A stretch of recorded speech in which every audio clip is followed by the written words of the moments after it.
tinggal antum sabar sampai garis finish enggak? Banyak orang berdoa baru pertengahan sudah berhenti dengan alasan Allah belum kasih. Allah mau lihat ini orang benar nggak, serius nggak?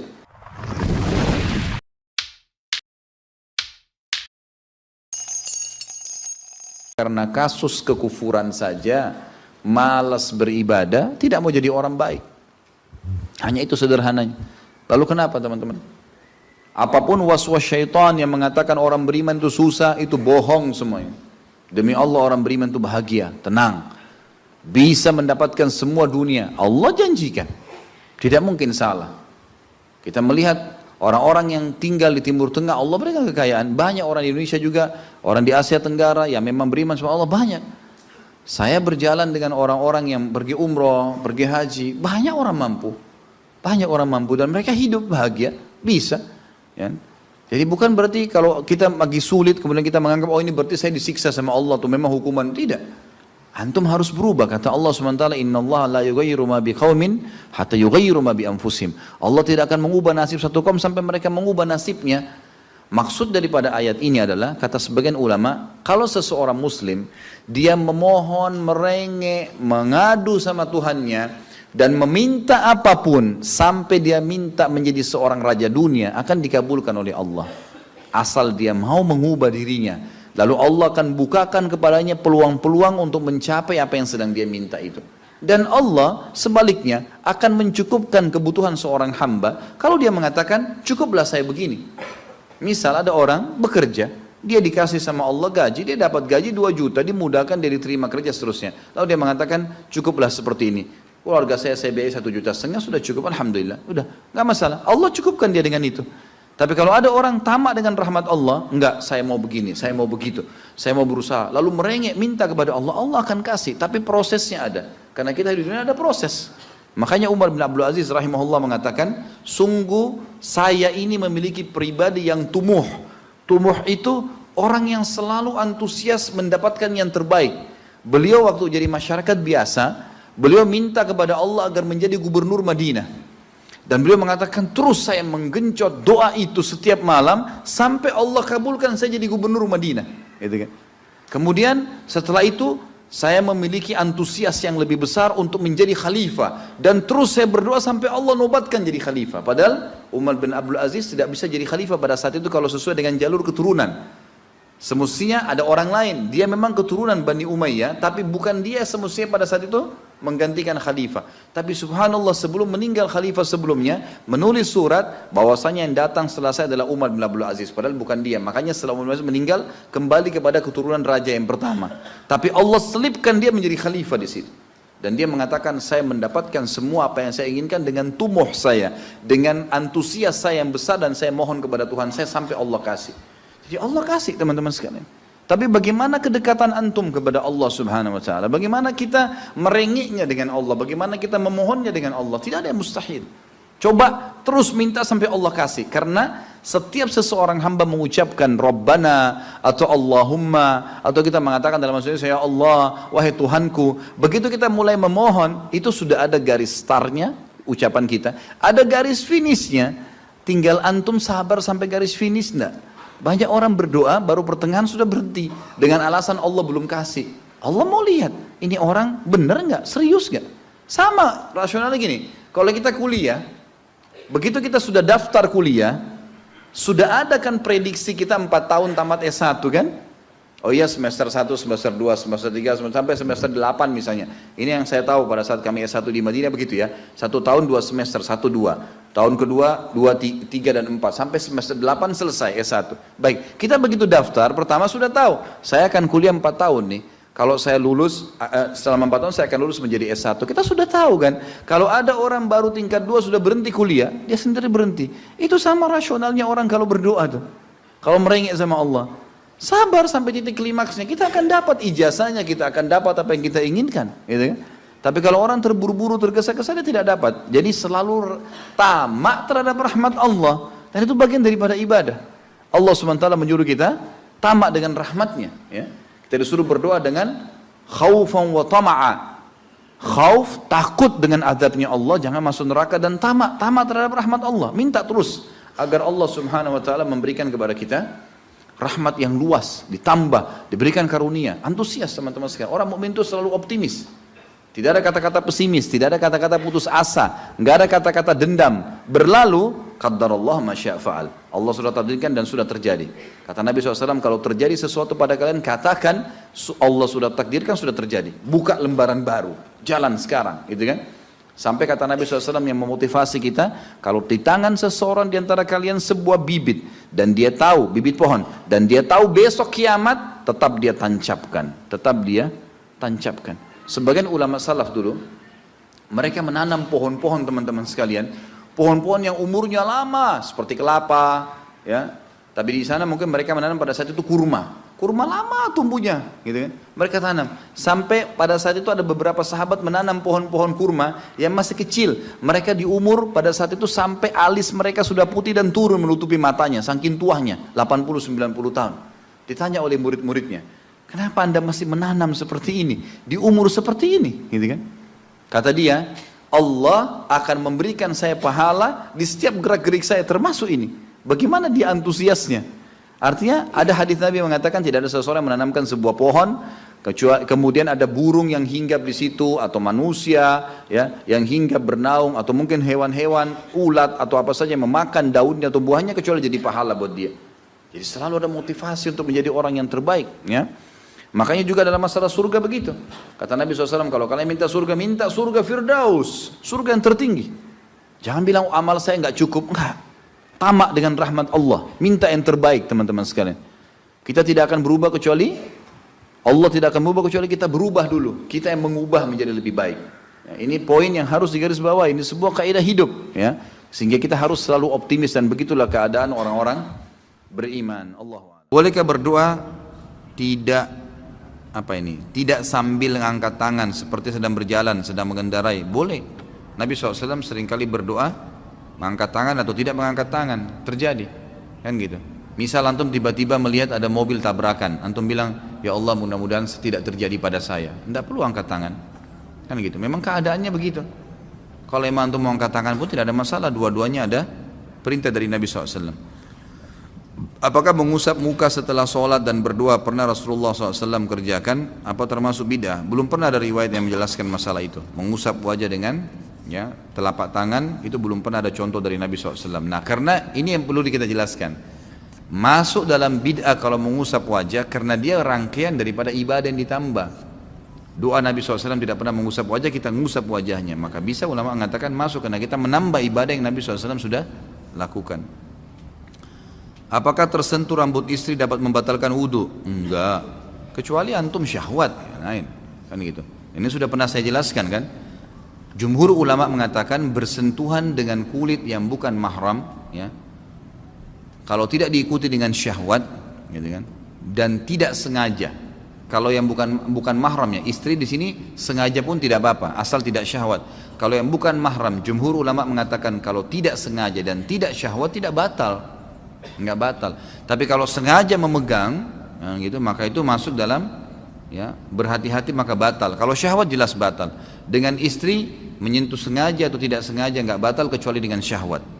Makanya Imam Ahmad rahimahullah menekankan hadis Bukhari, ya, yang berbunyi Aisyah berkata Rasulullah SAW pernah menciumku, lalu kemudian keluar mengimami sholat tanpa wudhu lagi. Ya, kata sebagian ulama hadis, ini kebiasaan Nabi SAW mencium kasih sayang, mencium keningnya istri, atau istri salaman dengan suaminya kemudian pergi sholat, maka tidak batal karena tidak ada syahwat. Kecuali syahwat, antum lebih tahu, gitu kan. Kalau Imam Syafi'i lebih hati-hati. Imam Syafi'i mengatakan pokoknya tersentuh batal, syahwat atau tidak syahwat, gitu kan. Jadi kurang lebih begitu gambar. Apa hukumnya jika ada perusahaan yang memberlakukan potongan gaji terhadap karyawan yang telat dengan alasan gaji yang dipotong tersebut akan diinfakkan? Hak perusahaan itu. Sebagaimana antum juga sebagai pegawai, ya, tidak berhak untuk mengambil gaji yang antum terlambat. Ini sering saya tekankan, ya, hati-hati ikhwas sekalian.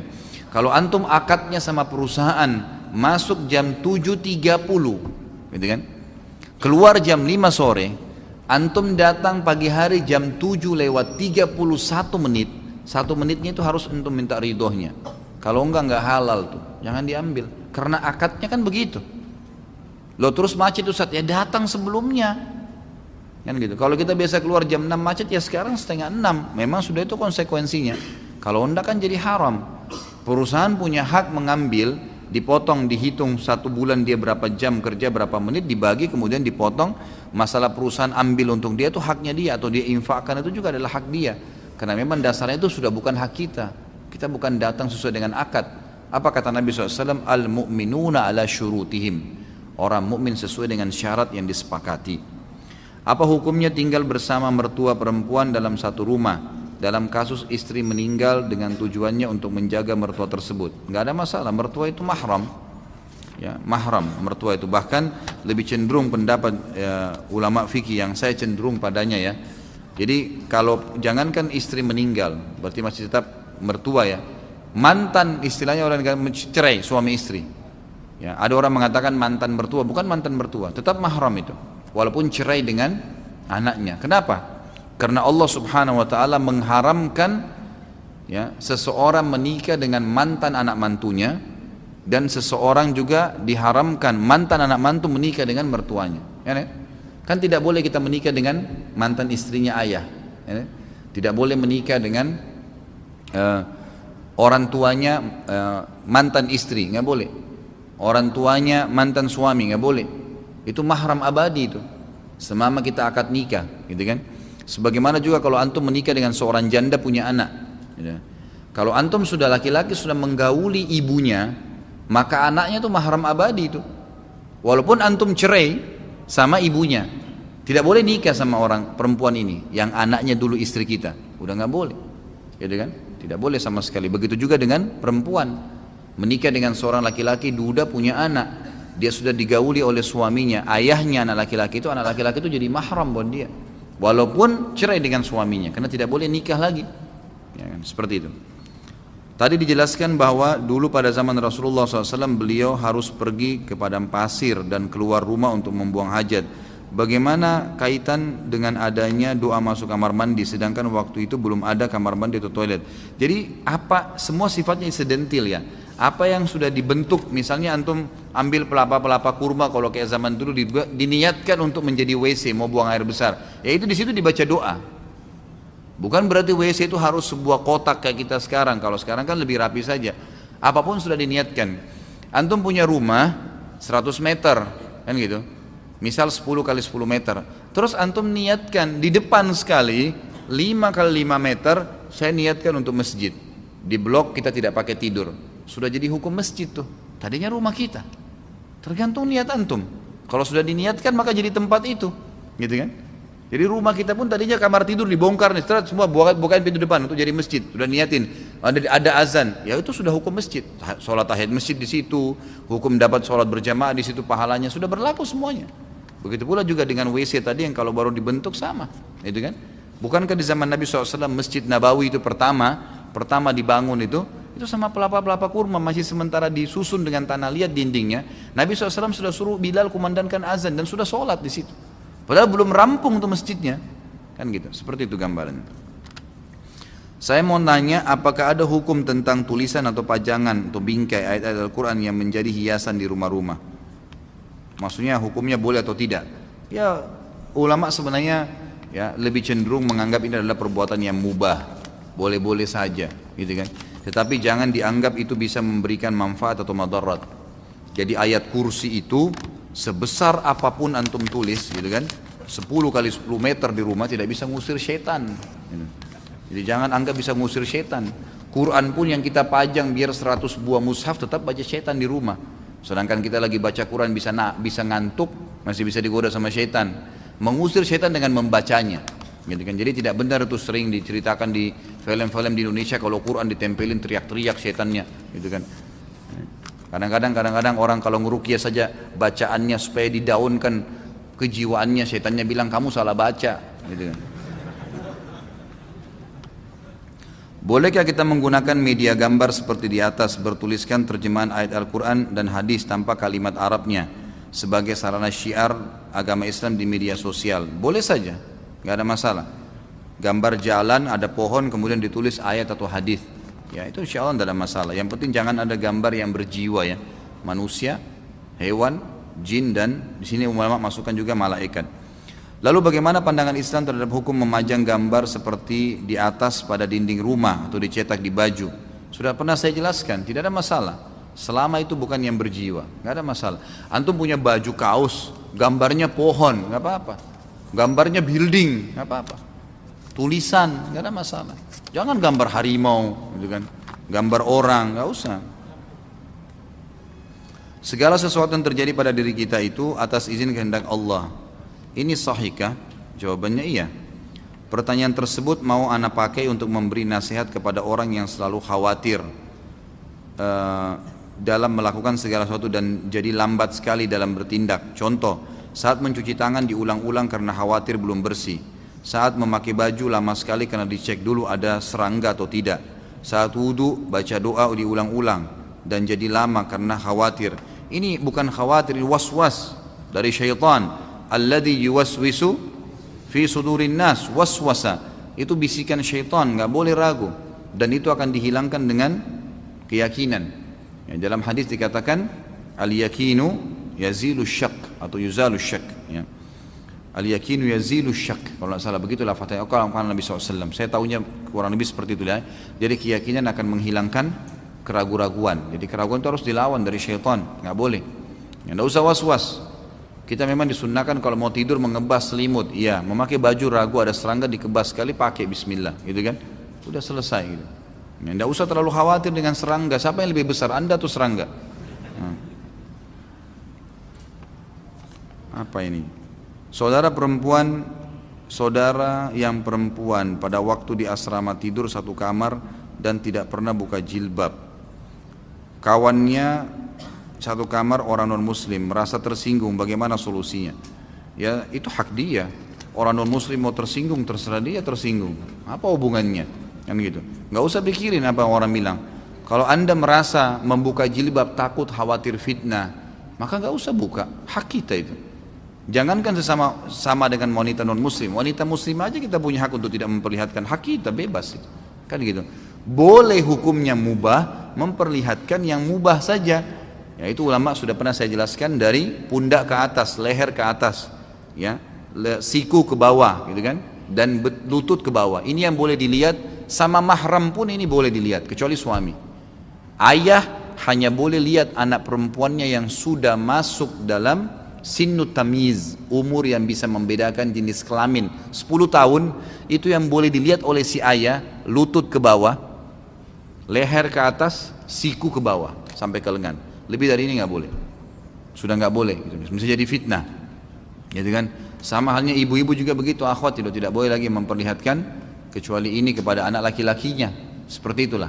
Dan sudah pernah saya jelaskan sampai ke masalah kecuali suami istri ya, sampai masalah jenazah saja, kalau ada laki-laki meninggal, anaknya yang perempuan tidak boleh mandikan jenazah ayah laki-lakinya, ayahnya dia.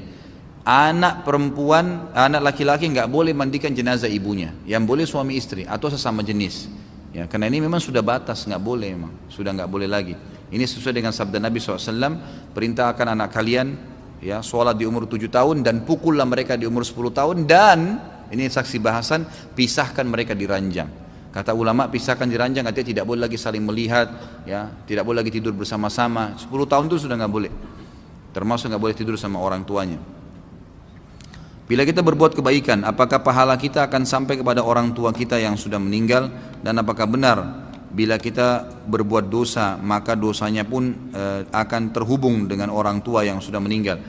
Jadi itu masalah berhubung perbuatan kita dengan orang meninggal atau tidak, tergantung apakah dia penyebab kita melakukan atau tidak. Orang tua atau bukan. Misal, orang tua memang dasarnya mengajar anaknya berbohong dari kecil. Pada saat anaknya terapkan, orang tuanya dapat dosanya. Pada saat orang tuanya ngajarin jujur atau amanah atau sholat, lalu anaknya kerjakan, dia dapat pahala. Tapi kalau orang tuanya nggak punya andil sama sekali, anaknya jadi baik, ya tidak ada hubungannya sama orang tuanya. Tidak ada andil di situ. Makanya kan sering kita tekankan dalam masalah pendidikan anak, ya usahakan anda sebagai orang tua punya andil di situ. Jangan terus andalin orang lain, didik mereka gitu kan. Ajarin doa tidur, ajarin doa bangun tidur, itu yang mesti kita lakukan. Apakah athar sujud atau bekas sujud pada kening merupakan tasyabuh dengan agama Syiah? Gak ada. Mana ada orang Syiah punya athar sujud? Itu kan terbongkar itu. Beberapa tokoh Syiah yang dahinya hitam itu ternyata pakai batu panas di kepalanya. Dilengketin di dahinya batu panas. Nggak ada hubungannya dengan mereka sujud. Subhanallah. Itu asar sujud juga biar antum sholat sujud lama nggak muncul-muncul kecuali Allah mau. Itu bukan dibuat-buat emang. Nggak ada hubungannya tasyabuh dengan Syiah. Orang Syiah yang mau bertasyabuh dengan kita, yang mau mengikuti ahli sunnah, ya karena ulamanya rata-rata ahli sunnah itu sudah asar sujud karena mereka sudah paham. Maka mereka juga ikut-ikutan. Salah satu ulama Syiah sekarang yang paling ditokohkan itu yang dahinya hitam sekali. Antum kalau dengar ceramahnya antum ketawa, subhanallah. Nggak ada isinya ceramahnya, sampai dipermalukan di Irak. Bisa bagaimana dahinya bisa hitam betul. Dibongkar oleh orang awam. Salah satu pembawa acara di TV Iran mengatakan orang-orang ini ternyata meletakkan batu panas ya di lantai yang mereka biasa pakai sujud, lalu sengaja dipanasin dan mereka sujud dengan waktu tertentu untuk supaya menarik orang, menarik audiens. Karena itu punya daya nilai sendiri. Naudzubillah ya. Bagaimana hukum menjual boneka yang dijual bukan untuk anak-anak, boneka berbentuk Doraemon, Mickey Mouse dan yang tidak menyerupai ciptaan Allah? Sama saja, nggak usah. Memang kalau tidak jual Doraemon tidak bisa makan, nggak usah lah. Syubhat itu jauhi aja. Ya kalau untuk anak-anak mungkin masih boleh, kalau enggak, apalagi Doraemon itu apa? Ada ceritanya, bohong itu, cerita bohong. Dan kita makin sebarin lagi kebohongan itu, subhanallah. Dari perutnya bisa keluar ini, bisa keluar itu. Anak-anak menghayal nanti begitu. Bohong semua, ngapain? Nggak ada manfaatnya. Mickey Mouse tikus, ngapain kita sebarin berita tikus? Mendingan antum ceritain tentang Abu Bakar, tentang Aisyah, tentang sahabat pejuang-pejuang Islam daripada Mickey Mouse apa segala. Nggak ada manfaatnya sama sekali. Itu Batman, Spiderman semua khayalan. Ada orangnya mana? Nggak ada. Bohong semua, dibuat mengkhayalan, tidak masuk di akal gitu. Itu permainan orang-orang Yahudi semua. Tinggalin itu, nggak ada gunanya. Jual yang halal akhi, banyak sekali ya Allah, pintu rezeki banyak. Buka yang halal. Bagaimana dalil mengenai laki-laki tidak diperbolehkan memakai celana ketat? Ana hanya mendapatkan dalil hukumnya isbal. Celana ketat itu pakaian ketat masuk dalam hukum dilarangnya menutup, memperlihatkan aurat, gitu kan? Dan juga masuk dalam firman Allah SWT masalah menggunakan libasut taqwa. Wa libasut taqwa dzalika khair. Libasut taqwa, pakaian taqwa adalah pakaian yang lebar tidak membentuk aurat. Karena memperlihatkan aurat di sini tidak harus telanjang bulat, tapi membentuk aurat itu, memperlihatkan bentuk tubuh itu sudah memperlihatkan aurat namanya, gitu kan?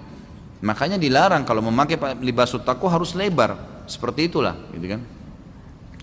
Hukum barang yang tertukar, contohnya sendal pada saat sholat hanya tersisa satu pasang saja dan tidak ada lagi.